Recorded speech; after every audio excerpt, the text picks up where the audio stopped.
মেহমান আসবে জানলে আমি একা হাতে যেভাবে আমার আগে থেকে রান্না বান্নাগুলো গুছিয়ে ফেলি। একটু একটু করে দেখিয়ে দিচ্ছি কি কি রান্না আজকে থাকছে বা করে নিয়েছি। একা হাতে যেহেতু কাজ করতেই হয়, সেহেতু আগে থেকেই বোঝা যায় যে গেস্ট আসছে বা আসবে, তাহলে আমাদের মতো গৃহিণীদের সুবিধা হয়ে থাকে। ঠিক বলেছি নাকি বলেন তো? আসসালামু আলাইকুম viewers, welcome to my channel. আম্মুর সারাবেলা থেকে আমি রুনা ইসলাম প্রতিদিনের মতো হাজির হয়েছি আমার রান্নাঘরে। আর এই তো আগেই বলেছি, গেস্ট আসবে জানতে পেরে একা হাতে আগে থেকে যেভাবে রেডি করে নিচ্ছি, সব রান্নার কাজগুলো গুছিয়ে নিয়েছি, চুলার আশেপাশে সুন্দর করে সাজিয়ে ফেলেছি, ধুয়ে কেটে বেছে যা যা প্রয়োজন নিয়ে এবার আমি দাঁড়িয়ে দাঁড়িয়ে রান্না করব। খুব সহজেই আমার রান্নাটা হয়ে যাবে। আসলে রান্নাটা বড় কষ্ট না, কষ্ট হলো সব রান্না রিলেটেড জিনিসপত্রগুলো, কাজকর্মগুলো গুছিয়ে বাছিয়ে নেওয়া, ধোয়া কাটা বাছা করা এবং দীর্ঘ সময় ধরে রান্নাঘরে একঘেয়েমিভাবে বসে থাকা। তো আমি আজকে তা করি নাই। আজকে সকাল থেকেই আমি জানতাম যে গেস্ট আসছে, তাই যেভাবে আমি একটু একটু করে নিজেকে গুছিয়ে নিয়েছি আগে থেকেই, তাই আমার কাজগুলো সহজ হয়ে গেছে। গরুর মাংস কেটে ধুয়ে নিয়ে প্রেসারে বসিয়ে দিয়েছি। আর আমি গরুর মাংস যেদিন রান্না করি সেদিন আগে থেকেই সবার শুরুতে গরু মাংসটা বসিয়ে দিই। আর এটা খুব অল্প তাপে এবং খুব সুন্দরভাবে ঘন্টা দুয়েক ধরে আমি রান্না করে ফেলি। প্রেসারে আগে দিয়ে দিয়েছি, তারপরে মেখে গরু মাংস মশলা সহকারে মেখে প্রেসারে দিয়ে 2টা সিট দিয়ে নামিয়ে নিয়েছি। এরপরে পাতিলে ঢেলে বেশ কিছুক্ষণ কষিয়ে কষিয়ে রান্না করলাম। আর এই জন্যই হয়তো গরুর মাংসের প্রশংসা আমার ঘরে সকলের মুখে মুখে শুনি। ভালোই লাগে প্রশংসা শুনতে, কি বলেন? তো এই তো এখানে বেশ কিছু পটল কেটে নিয়েছি। বাজারে পটল নিয়ে এসেছে, ফ্রিজের মধ্যে দেখছি পটল জমা হয়ে গেছে। তো সাদা ভাতের সাথে পটল ভাজি বা সাদা পোলাওর সাথে পটল ভাজি ভালোই লাগে। ভাত কিন্তু আমার হয়ে গেছে, একপাশে দেখেই দিলাম।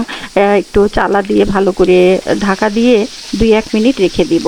আর ইলিশ মাছটা কেটে আগে থেকেই একটু লবণ হলুদ মরিচ আর আদা রসুন বাটা দিয়ে সব সহকারে একটু মাখিয়ে রেখেছিলাম। তারপর গরুর মাংসটার দিকের থেকে মানে একটু গরু মাংসটাকে একটু কষিয়ে বাজিয়ে আলাদা করে বসিয়ে দিয়েছি। আর এই দিকে আমি এই মাছটা ভেজে নিচ্ছি। মাছটা আসলে ফ্রাই করব না, পেঁয়াজ দিয়ে একটু দু পেঁয়াজি করব। কারণ শুধু মাছ ভাজি একবারে কেমন খটখটে হয়ে থাকে, ভালো লাগে না দেখতে।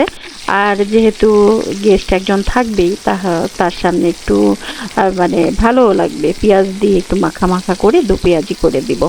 তো পেঁয়াজ মানে যা তেল দিয়েছিলাম, এখন দেখি অনেক মাছের তেলে মাছ ভাজা যাবে, অনেকখানি তেল বেরিয়েছে।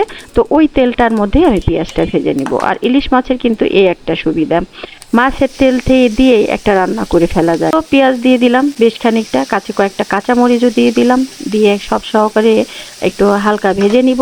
তারপরে গুঁড়া মশলা বা আদা রসুন বাটা অল্প অল্প করে দিয়ে তারপর একটু কষিয়ে নিয়ে ইলিশ মাছটা রান্না করে ফেলবো। আমরা সকলেই জানি, আমার থেকে হয়তো আপনারা আরও বেশি ভালো করে জানেন। কারণ আসলে জানা বিষয়টা আসলে ছোট বড়, বড় দেখে যে জানবে ছোট দেখে যে জানবে না তা না।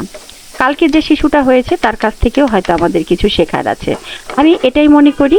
আর আমি এইভাবে দুপিয়া করে থাকি মাছে। আপনারা কে কিভাবে করেন একটু জানালে উপকৃত হব। আসলে অনেক সময় আছে না, অনেকে পছন্দ করে না, নিজের এলাকার রান্না পছন্দ করে, অন্য এলাকার রান্না পছন্দ করে না। আমার ব্যাপারে কিন্তু তা না। আমি যখন যেখানে থেকে এসেছি তাদের যে রান্নাগুলো মজার আমি তাই ধরে নিয়েছি। শুধু যে আমার মায়ের হাতে, শুধু যে শাশুড়ির হাতে, শুধু যে আমার মা খালা চাচি দাদির হাতে তা না। আমার যেখানে যে রান্নাটা আমাকে ভালো লেগেছে বা আমার মন কেড়েছে, আমি সেভাবে রান্না করে থাকি। কারো সাথে হয়তো আমার রান্না মেলে, কখনো হয়তো মেলে না। আর আরেকটা ব্যাপার হলো যে আমি কিভাবে এখন রান্না করছি পরেক্ষণে এটা মনে রাখতে পারি না, আমি আমার মতো করে রান্না করি। তো এই যে সকালে নাস্তা পানিও হয়ে গেছে, নাস্তা দিয়ে টেবিলে দিয়ে আমি এসে রান্না শুরু করেছি। কারণ গেস্ট যখন একটা দুটা আসবেই, তাদের সাথে যদি 10 মিনিট নাই বসতে পারি, কথায় যদি না বলতে পারি, তাহলে এটা কি গেস্টিফাই হলো? আমার কাছে সেটা মনে হয় যে সব কিছু যেহেতু একা হাতেই করতে হবে, তো রান্নাটাও ভালো হতে হবে, তাকে সময়ও দিতে হবে, সুন্দর একটা গল্প স্বল্প বা আড্ডাও করতে হবে। আপনারা কি বলেন? তো এই তো যেখানে মাছ রেখেছিলাম সেই প্লেটটা ধুয়ে অল্প একটু পানি দিয়ে দিলাম, হয়ে যাবে আমার মাছ দো পেঁয়াজিটা। এদিকে পটলও কিন্তু বসিয়ে দিয়েছি, মাছ ভাজিটা নামিয়ে নিয়ে ওই ফ্রাই প্যানে দিয়ে দিলাম, কারণ তেল মুছে নেওয়া যায় না। তেল খানিকটা ছিল ইলিশ মাছে, মশলাও কিছুটা লেগেছিল, ভাবলাম এরই মাঝে পটলটাও দিয়ে দিই। অল্প একটু পানি দিয়ে হালকা করে মশলা দিয়ে সিদ্ধ করে নেব, এরপরে ভাজি করে ফেলবো কড়া করে। আর এই তো একটা পাতিলে আমি দিয়ে দিচ্ছি।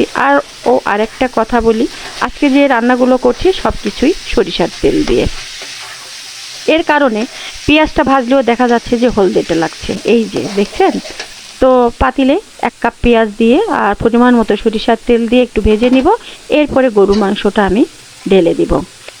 এটাকে তেলানিও বলতে পারেন, ফোড়নও বলতে পারেন। এভাবে গরু মাংসটা রান্না করলে স্বাদটা একটু অন্যরকম হয়, আর আমার ঘরে সকলেই পছন্দ করে, আমারও ভালো লাগে। তো ভালো লাগে যেহেতু, সেহেতু একটু কষ্ট করলে ক্ষতি কী। তো পেঁয়াজটা ভেজে নিয়ে দিয়ে দিলাম গরুর মাংসটা। আর গরু মাংস ভাজি যা যা থাকছে সব কিছুই আজকে সরিষার তেলে হবে। তো হয়ে গেল, আমার গরু মাংসটা কিন্তু হয়ে গেছে।